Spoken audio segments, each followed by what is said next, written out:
Me llamo Juan y soy originario de Veracruz, de una comunidad en los alrededores de Catemaco. Fui criado por mis abuelos. Lo que ocurrió fue que ellos me robaron de mis padres. Mis abuelos no eran malos, mis padres ya tenían muchos hijos y todos pasaban hambre, entonces, para que yo no sufriera, me llevaron con ellos sin que mis padres se dieran cuenta. Yo viví muy feliz con mis abuelos, no me criaron como si fuera su nieto, lo hicieron como si fuera su hijo, no me consentían y me regañaban cada que era necesario, pero, mientras yo me portara bien, ellos eran maravillosos. Fue por eso que nunca extrañé a mis padres, hasta la fecha no los conozco, sé dónde viven ellos y también mis hermanos, pero jamás sentí la necesidad de incluirlos en mi vida, porque mis abuelos fueron la única familia que necesitaba. Mi abuelo era carpintero, trabajaba en casa, y mi abuela dedicaba el 100% de su tiempo a atenderme. A partir de que yo cumplí 9 años, empecé a pasar tiempo con mi abuelo, le ayudaba en sus trabajos de carpintería, y mi abuela aprovechaba ese tiempo para descansar en su mecedora mientras tejía. A ella le gustaba mucho tejer manteles para la mesa, cada mes cambiábamos de mantel y en todos los años que viví con ellos, jamás repetimos mantel. Cada año preparábamos el altar escalonado para la celebración del Día de Muertos, decorábamos con flores, pan, incienso, velas y mole. Cuando cumplí 15 años, que fue un 22 de septiembre, mi abuela preparó mole, el mismo que hacía para el altar el Día de Muertos, entonces decidí preguntarles a mis abuelos por qué era importante ese día. Lo que me contaron fue que desde muchísimos años antes de que llegaran los españoles, nuestros antepasados ya tenían enraizado el culto hacia la muerte. En aquellos años, cuando alguien moría se le enterraba estando envuelto en un petate y sus familiares organizaban una fiesta con la finalidad de guiarlo en su travesía hacia el Mictlán. Colocaban comida sobre el lugar en el que había sido enterrado, porque, aunque la comida no viajaba hasta el otro mundo, el sabor del alimento y sus nutrientes sí podían trascender. De esa forma, cuando el difunto tuviera hambre, podría sentir el sabor de la comida y adquirir energías para seguir su travesía. Los dioses del Mictlán estaban conscientes de que si no fuera por la ayuda de sus familiares, ningún alma sería capaz de completar su travesía. Por eso, como muestra de su agradecimiento, una vez al año, los dioses del Mictlán le permitían a los espíritus regresar con sus seres queridos por un día. Pero había una condición: el muerto solo podía realizar el viaje de transición hacia el mundo de los vivos, únicamente si sus seres queridos lo llamaban y la familia sería la responsable de garantizar el bienestar del difunto. Si el ánima se extraviaba durante el viaje de ida o durante el viaje de regreso, la responsabilidad recaería exclusivamente en sus seres queridos. Los dioses del Mictlán no acudirían para ayudar a ningún espíritu que quedara vagando en el mundo de los vivos.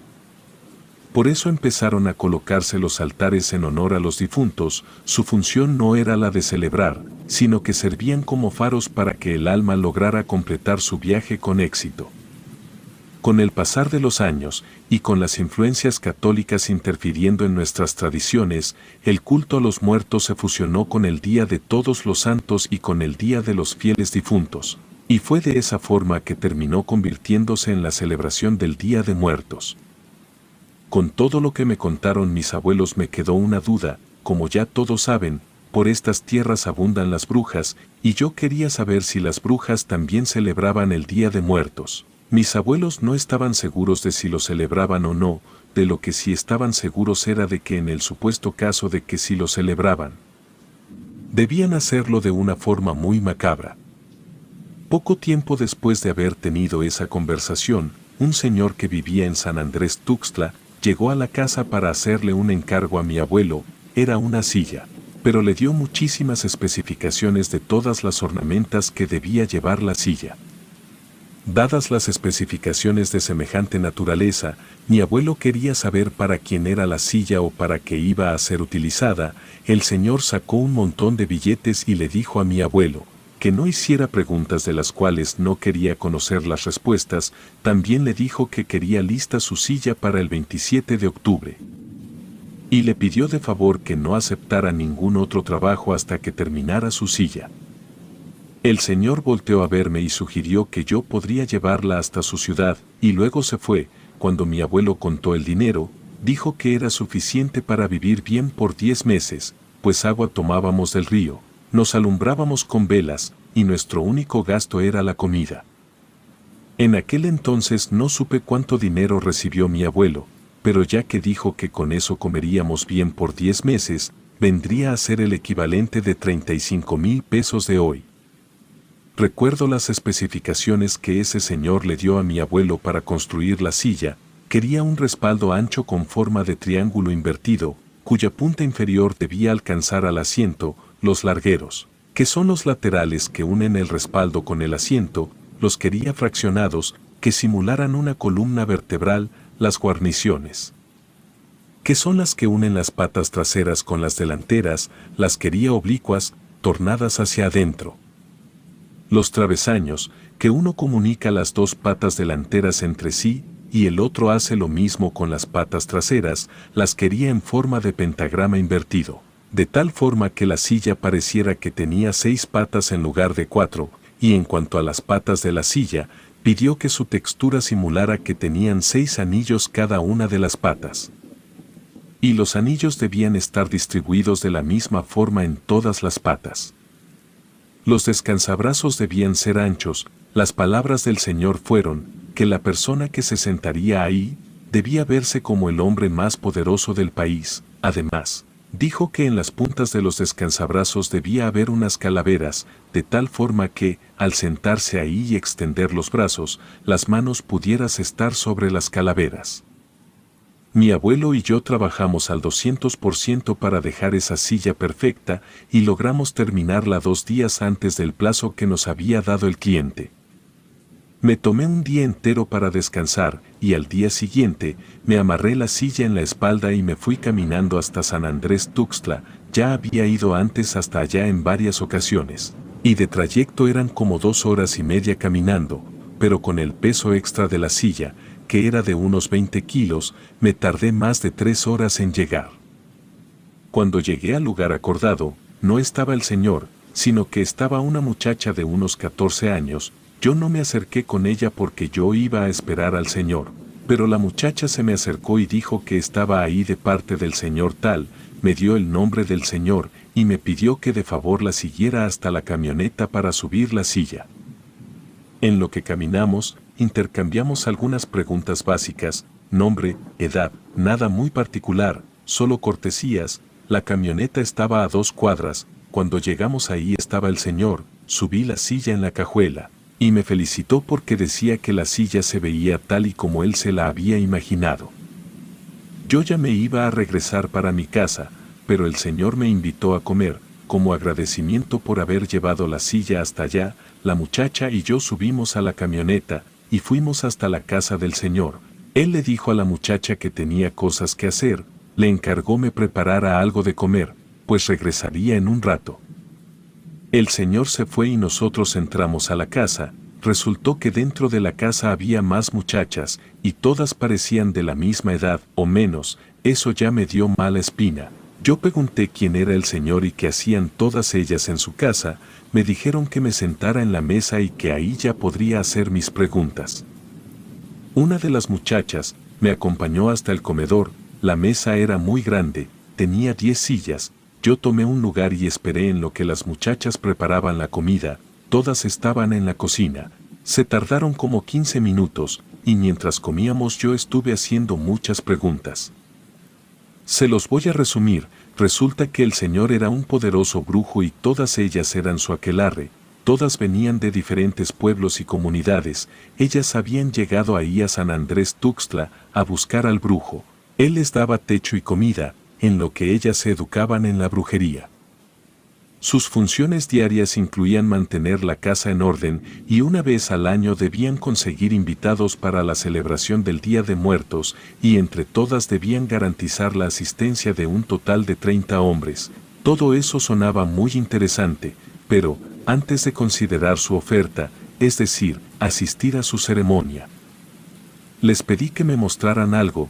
para yo tener la certeza de que eran brujas.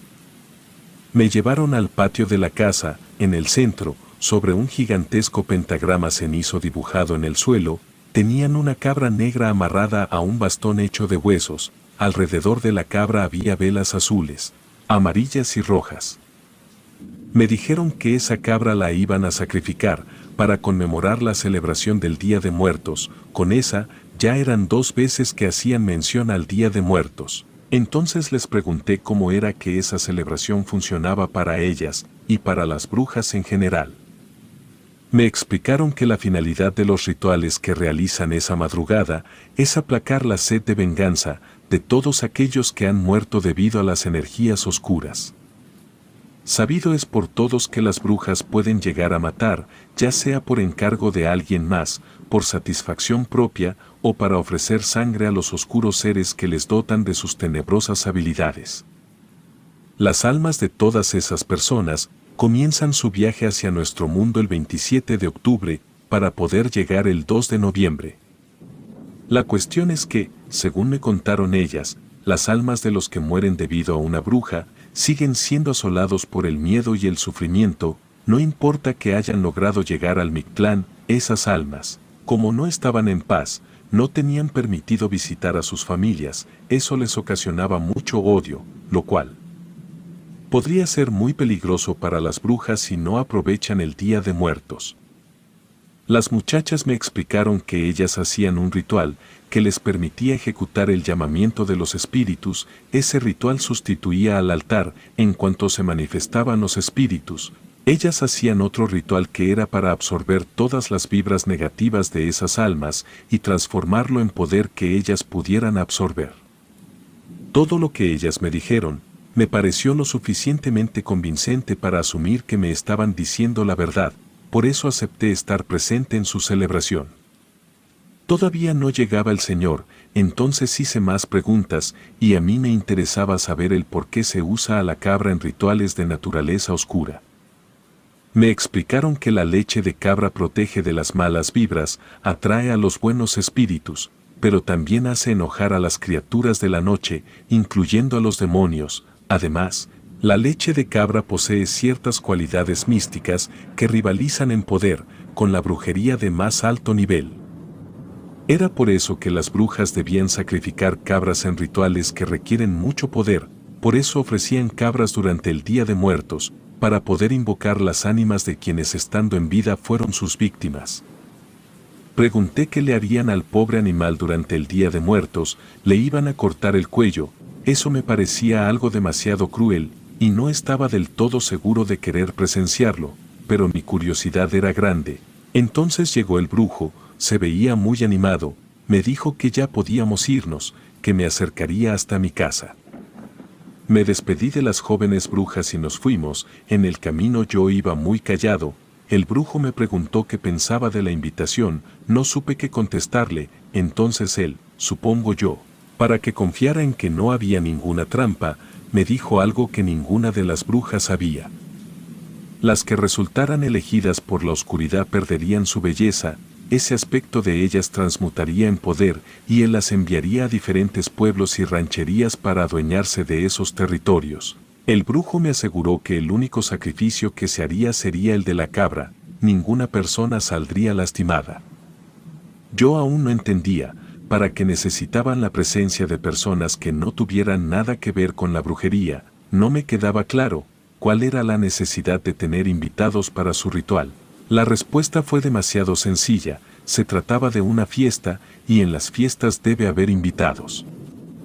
Finalmente llegamos hasta donde yo debía bajarme para llegar a mi casa. El brujo me extendió su mano y me dijo que me esperaba en la fecha indicada a la medianoche. Yo le respondí el saludo, en señal de que sí estaría ahí.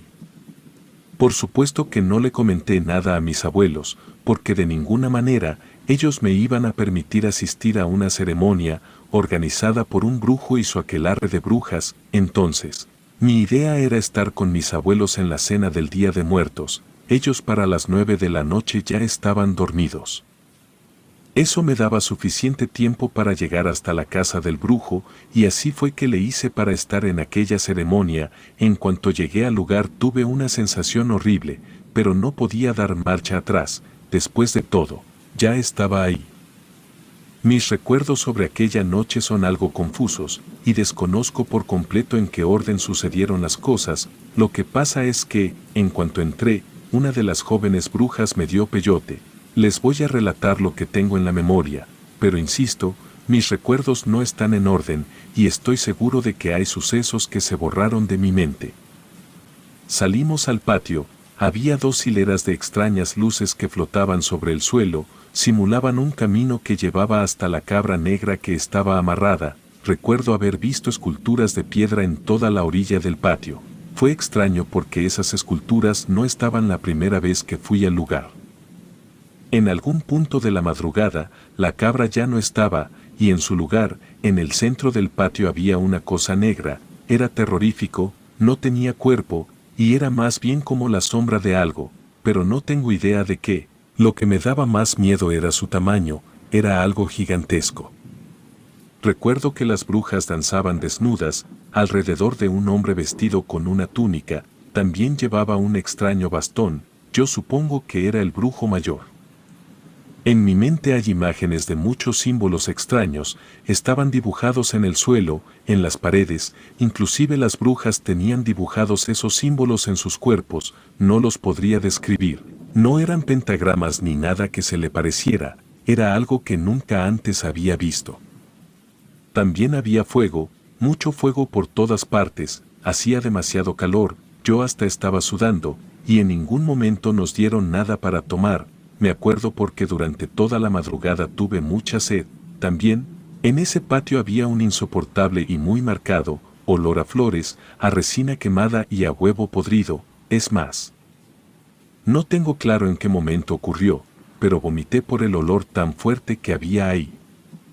En algún punto sacrificaron a la cabra, no lo vi pero escuché sus quejidos y sus gritos. Tampoco sé si fue antes o después de que yo viera la sombra gigante, también podía escuchar que alguien lloraba. Creo que eran bebés o tal vez niños pequeños, lo siento, pero todo en mi mente, relacionado a esa madrugada, lo tengo muy difuso. Hay un detalle que sí tengo bastante claro, hubo un lapso de silencio absoluto y todo mundo se quedó quieto, lo recuerdo bastante bien porque desde que llegué había música, entonces, cuando todo el ambiente fue envuelto en silencio me puse alerta, pasaron unos instantes en completa calma. Y de pronto un poderoso viento helado me golpeó muy fuerte y caí al suelo. No podía ponerme en pie y estaba a punto de desmayarme cuando comencé a ver cómo comenzaron a aparecer personas transparentes como si fueran fantasmas o espíritus. Al día siguiente desperté en casa de mis abuelos. No tengo idea de cómo fue que regresé, lo único que sé es que era muy temprano por la mañana y mis abuelos aún no se despertaban. Sentía que la cabeza me iba a explotar, tenía los ojos hinchados, me dolía hasta el hueso más pequeño del pie, sentía oprimido el pecho, estaba mareado, y tenía un fuerte dolor en el estómago. Fui a la cocina, por alguna razón necesitaba tomar leche, agarré una jarra y bebí todo lo que pude. Me sentí un poco mejor, así que fui hasta el río a darme un baño.